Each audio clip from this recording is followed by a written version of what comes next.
Caldbeck is a small village with a pond and the customary ducks and moorhens.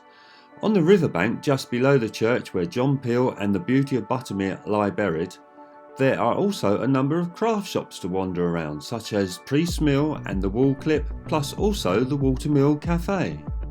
The Bobbin Mill is a short walk along the beck, a pleasant walk and easy going. Along the path there are many small waterfalls and even a cave.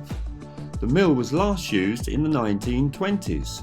Its claim to fame was that the 42-foot diameter and 3-foot wide watermill was for a while the largest in the UK.